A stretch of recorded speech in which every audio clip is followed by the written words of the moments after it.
दोस्तों, क्या आपने कभी सोचा है कि जब आप बोलते हैं तो आपकी ऊर्जा कहां जाती है? क्या आपने कभी यह महसूस किया है कि हम में से ज्यादातर लोग बिना सोचे समझे बोलते हैं, जिससे हम न सिर्फ दूसरों को बल्कि खुद को भी नुकसान पहुंचाते हैं? आज की दुनिया में जहां हर कोई बोलने की जल्दी में है, मौन की शक्ति को जानना और समझना जरूरी हो जाता है। मौन सिर्फ शब्दों की अनुपस्थिति नहीं है, यह एक गहरा आंतरिक संतुलन है। जब आप मौन होते हैं तब आपकी आत्मा को शांति मिलती है, आपका मन साफ होता है और आप खुद से जुड़ते हैं। गौतम बुद्ध ने भी मौन की शक्ति को महत्व दिया है। उन्होंने हमें सिखाया कि मौन न केवल आंतरिक शांति का स्रोत है, बल्कि यह आपकी मानसिक शक्ति को भी बढ़ाता है। आज की इस कहानी में हम समझेंगे कि कैसे कम बोलने की आदत से जीवन में सकारात्मक बदलाव आते हैं। चलिए अब आपको गौतम बुद्ध की एक अद्भुत कहानी सुनाते हैं, जिसमें मौन की असली ताकत को उजागर किया गया है। गौतम बुद्ध के एक प्रिय शिष्य थे जिनका नाम आनंद था। आनंद बहुत ज्ञानी थे, लेकिन उनकी एक आदत थी जो उन्हें अक्सर मुश्किलों में डाल देती थी। वह बहुत बोलते थे। जहां अन्य शिष्य मौन धारण कर ध्यान में रहते थे, आनंद को हमेशा बोलने की आदत थी।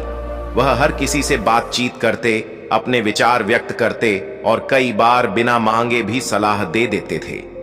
एक दिन आनंद ने महसूस किया कि वह बहुत ज्यादा बोलने के कारण दूसरों से दूर होते जा रहे हैं। उन्हें यह एहसास हुआ कि उनके शब्द अक्सर उन्हें और दूसरों को आहत कर देते थे। उनकी बातें न चाहते हुए भी विवादों का कारण बन रही थी। वे खुद से सोचने लगे, क्या मेरी बातें सच में सही हैं या मैं सिर्फ बोलने के लिए बोलता हूं? यह विचार उनके मन में घर कर गया और उन्होंने बुद्ध के पास जाकर अपनी समस्या साझा करने का निर्णय लिया। आनंद बुद्ध के पास गए और कहा, भगवन, मैं बहुत परेशान हूं। मैं हमेशा बोलता हूं और मेरा बोलना ही मेरे जीवन की परेशानियों का कारण बन गया है। कृपया मुझे इस समस्या से छुटकारा पाने का रास्ता दिखाएं। बुद्ध ने शांतिपूर्वक आनंद की बातें सुनी और बोले, आनंद, तुम्हारी यह समस्या कोई अनोखी नहीं है। यह संसार की बहुत पुरानी समस्या है, लेकिन इसका हल सरल है, मौन। तुम्हें यह समझना होगा कि हर बात का जवाब बोलकर देना जरूरी नहीं होता।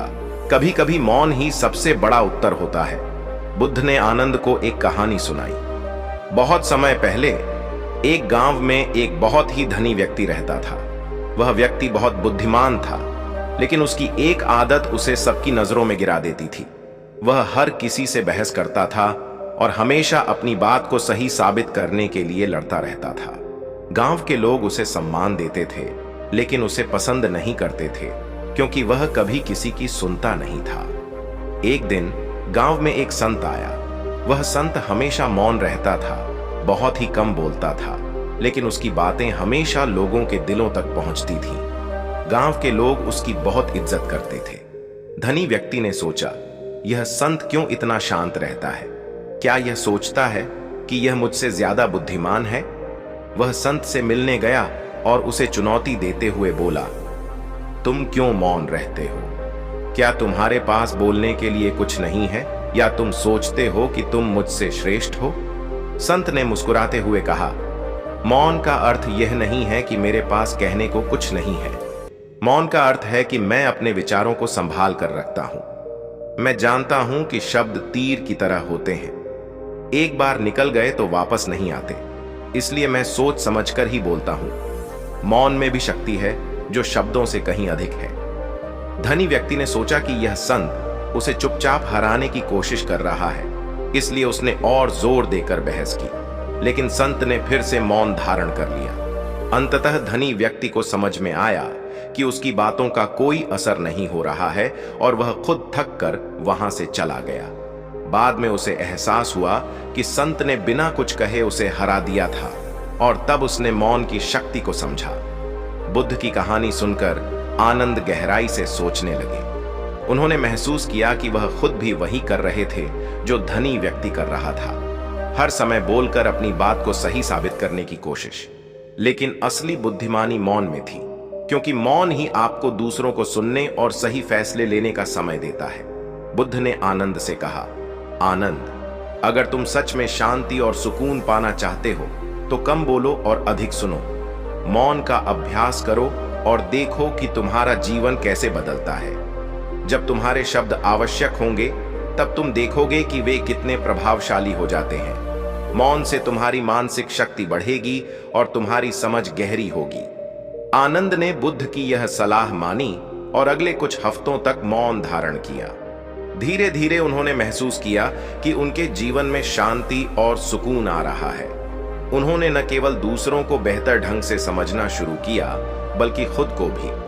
उनका मन पहले से ज्यादा स्थिर हो गया और वह बिना जरूरत के बोलने से बचने लगे। उनकी यह नई आदत उनके रिश्तों को बेहतर करने लगी और लोग भी उनकी ओर आकर्षित होने लगे, क्योंकि अब वे एक बेहतर श्रोता बन गए थे। दोस्तों, इस कहानी से हमें यह सीखने को मिलता है कि मौन केवल शब्दों की अनुपस्थिति नहीं है, बल्कि यह एक गहरी समझ और आत्मनियंत्रण का प्रतीक है। जब हम कम बोलते हैं तो हम अपने विचारों को सही दिशा में मोड़ते हैं, रिश्ते सुधरते हैं, हमारी सोच गहरी होती है और हमारा जीवन संतुलित हो जाता है। इसलिए आज से ही आप अपने जीवन में कम बोलने की आदत डालें और देखें कि आपके जीवन में कितना सकारात्मक बदलाव आता है।